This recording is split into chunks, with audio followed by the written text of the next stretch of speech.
Ababa mu gisagara ca Bujumbura baramaze kumva b'abavyeyi batembereza amavoka ku mutwe bavuga ngo ryavoka. Umunyamabanga mukuru wa Cndd-Fdd Réverien Ndikuriyo aheruka kumenyesha ko ivoka ryoteza imbere igihugu rikinjiza amadevize. Twifuje kugaruka kuri ico ciyumviro mu nkuru nyamukuru y'uno musi. Mwiriwe, ni David, nizeye ko meze neza mwese. Hari ikiganiro Réverien Ndikuriyo yahaye abamenyesha makuru kuwa 24 Ntwarante 2024. Yariko ashikiriza ivyapfunditswe mu nama ya komite nkuru y'uwo mugambwe.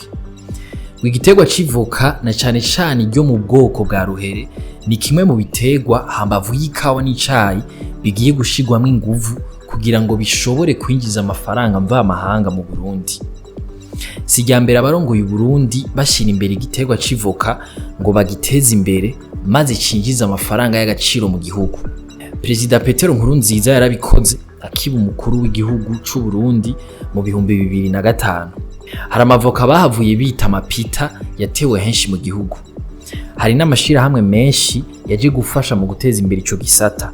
Twovuga nka dutezanye imbere ryakorera muri muri Giheta mu ntara ya Gitega. Ico gihe umugambi Cndd-Fdd watanguje ihinguriro rikora amavuta ava mu mavoka.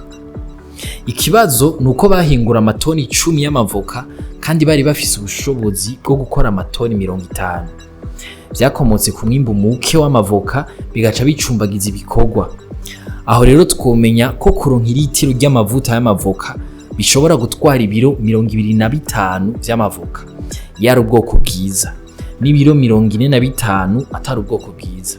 Kugira rero umwimbu gwizwe, umunyamabanga wa Cndd-Fdd avuga ko urugo rwose rutegerezwa kuba rufise n'imiburiburi ibiti 5 vy'amavoka. Ikarusi imbere magazine itubwira ko bategekanya gutera imivyaro y'ibiti vy'amavoka bita ruhere imiliyoni 4 mu ntara yose. Ni kuvuga ibiti 31,000 ku mutumba umwe. Réverien Ndikuriyo arongoye uburimyi muri iyo ntara avuga ko abanyagihugu babishoboye bazoyahebera umurima wayo. Abandi ngo bayaterane n'ibindi biterwa babifashijwemo n'abahinga mu burimyi. Imuramvya nabo nuko nyene hitezwe ko mu mwaka uza umuryango wose uzoba ufise n'imiburiburi ibiti 10 vy'amavoka. Mu Kayanza naho nyene barijukiye uwo mugambi. Ikibazo nuko izo bateye ziriko ziruma kandi batazi igituma. Aho hari mu kwa kabiri hari uwaciye agira ati umugambi ni mwiza ariko leta iraba yarategekanije imiti yo kuyavura kuko twarayibuze. Naho biri uko ilitiro y'amavuta akomoka ku mavoka ryagurwa mu 2018 hagati y'amafaranga 20,200 n'2025. Vyanditswe n'ikinyamakuru ikiriho. Ukurikije ukuntu ibiciro vyaduze, ayo mafaranga ashobora no kuba yariyongereye. Ubu ngo ivoka risigaye ari nk'izahabu. Imbere magazine itubwira ko mu gisagara ca Bujumbura hari aho ivoka imwe isigaye igugwa 4,000. Ikindi nuko ku itariki 20 z'uku kwezi guheze kwa gatanu umufuko w'amavoka warangurwa hagati y'ibihumbi 100 n'120.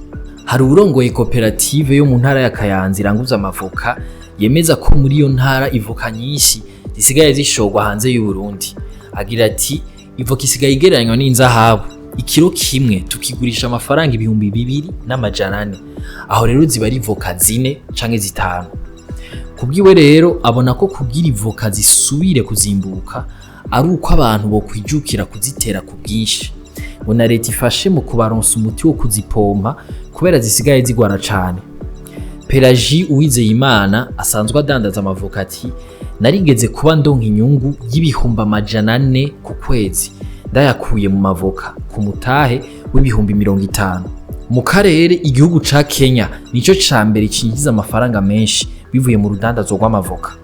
Mu mwaka w'2022 ikinyamakuru Agence Ecofin kitubwira ko Kenya yinjije imiliyoni 114 z'amadolari.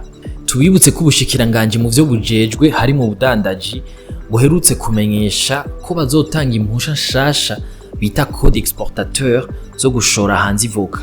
Ngo ni gushika kuri uyu wa gatandatu uza itariki 15. Mwakoze kudukurikira. Aya makuru muyasanga ku mbuga za Yaga na Iris News. Ahanje tuzosubira ejo.